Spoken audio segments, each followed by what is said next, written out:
Hey guys, this is the next stop. I'm here with Nick Danks. And I'm here with Jordan Stewart. Bruno Mars. Sorry. It's not Bruno Mars, but I keep screwing that up.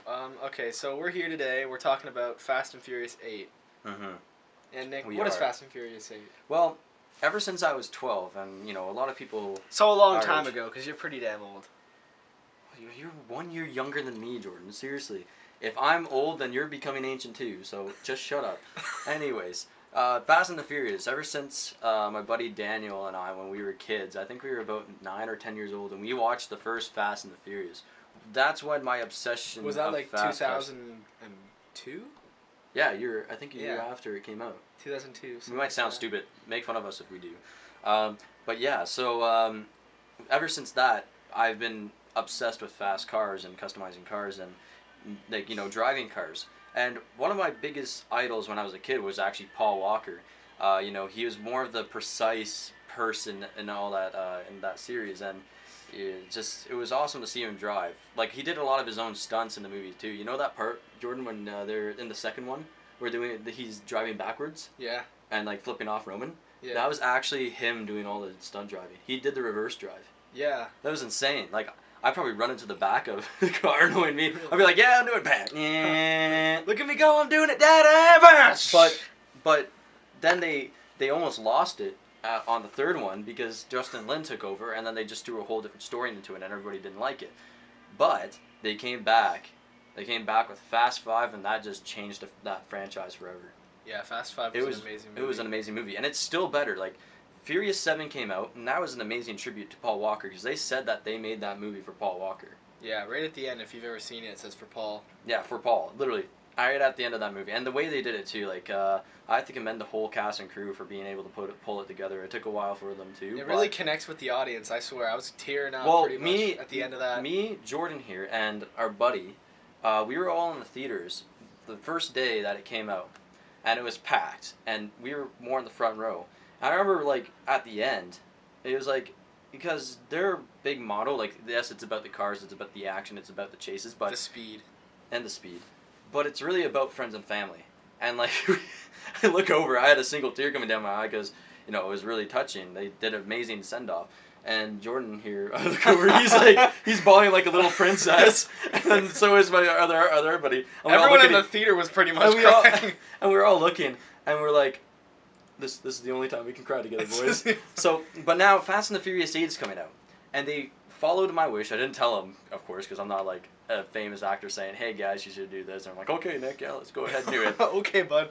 Maybe one day, but they followed my wish of where the franchise should go is without Paul Walker, because it's disrespectful to keep him in it. I think so as well. Like, the way they sent him off in the last one was brilliant. Like, it was just absolutely well done. The send off, both Mia, Jack, and Brian O'Connor, which is Paul Walker's character, of course. But how do you feel about them doing the 8th film without, like, I know without, of course, but I mean, will it be the same? Well, they did Tokyo Drift without. They did, but it didn't do as well. It didn't do as well, but it was still a really good film. Mind you, though, they still have Vin Diesel, Dwayne "The Rock" Johnson, Tyrese Gibson, Ludacris. They have all the and what's I forget that guy's name. He's from Death Proof. I forget his name. But he's like, his name's Dr. Nobody, and he's a really famous actor as well. I'm sorry if I'm forgetting your name because I'm really bad with names, but I know that you're Mr. Nobody and you played in Death Proof. Also, too, they have what's her name, Charlize Theron in it now, the blonde girl from like The Italian Job and all these different types of really big blockbuster movies. She's very sexy. Okay, that was really bad. But I'm just saying. Anyways, I'm liking where the franchise is going. And just like, it's gonna be fun. Like, it's gonna be different to see how it goes, but I don't know if I can look at it the same, because I've watched it when I was younger, and Paul Walker was the first person you'd see on the screen. You know, I know that Vin Diesel is a big part of it, but Paul Walker's been in a lot of other films too. Paul Walker, yeah, he's a well-rounded actor. I don't remember what it's called, but the film where Hurricane Katrina hit. Yes, and he had to save his daughter. Yeah. So that was a true story, actually, wasn't it? Yeah, it was. That was another film that I remember him being in that he's really. And the last one he ever did fully was Brick Mansions, and he actually did all the parkour in that. Yeah. He did all the stunts and stuff like that. It was insane. Like, man, he was 42. I commend actors who do that. He was I really commend flipping around doing I things. really commend actors who do that. do their own stunts. Like even Kevin James and Paul Blart Mall Cop did all his own stunts. Yeah, and he's a big guy. And Tom Cruise as well. I should add Tom. I'm sorry, Tom, because Tom's not that. I literally just said Kevin James over Tom Cruise.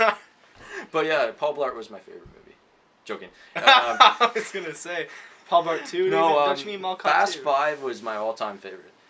They really revived it there, and I really hope that with Fast and the Furious 8, people will see it as the same, with that community, because like I feel like we're all a part of that Fast and the Furious community, right? Because we all have that love for the high octane action and friends and stuff like that. Like we all act the same way, Pretty much Michael Bay explosions.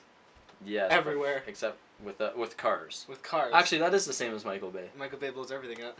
Michael Bay? Are you directing the film? No, I'm joking. No, the guy who's directing it, I forget his name. But it was Justin Lin and Justin Lang, I think it was, the two last ones. Yeah. Yeah, so... They've done the last few, I think. They started 5, and that's how they revived it. Yeah, well, he started at 3. Justin Lin started at 3 and ended at 6. Justin Lang, I think he's the one who's still going. No, he's not going. He only did Furious 7, and now there's another director.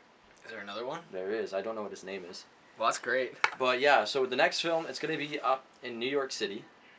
And it looks like somewhere in the Arctic Circle by the pictures and the little snippets that they have. Yeah. And they released a really touching video. Yeah. Yeah, we watched it and we're like, wow, they're really pushing, to push the envelope on these films, even at number 8.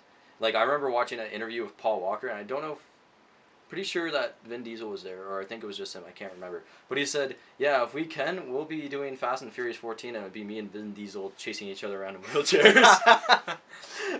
Come here, you!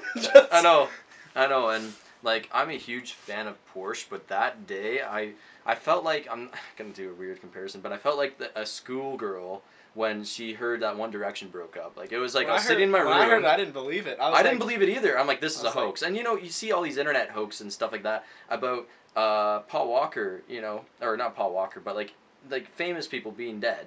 And I thought it was one of those, like, oh, it's, it's fake, it's a hoax. But then you see the on-scene accident. And then you see, like, the actual video, and it was just, like, it was, like, a shocker, because it was, like, this guy, like, he helped me find my interest in cars and stuff like that.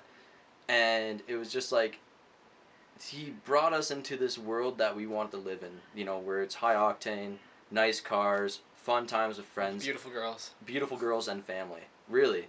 Like, that's the big part of it. Like, that's, that's how I... That's the way they were going the whole, like, the start of the film, even before what happened to Paul Walker. It was all about family. Yeah, at first you probably that cast didn't was together for 10 years? Mm-hmm. Something like that. Like, literally, they were like brothers and sisters on that.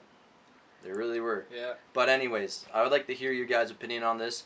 Do you think that Fast and the Furious should keep going, or should it stop? I really think that they can keep going because they have that bond together. They love what they do, as well as me and Jordan here. We love what we do, doing these videos, doing our future videos on the road and stuff like that.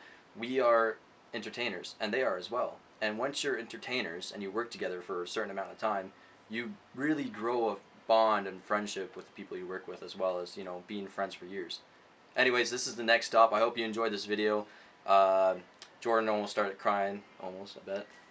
Maybe a little bit. It's sometimes touchy, but, anyways, we'll talk to you guys real soon. We'll be putting out another video probably in a couple of days or so.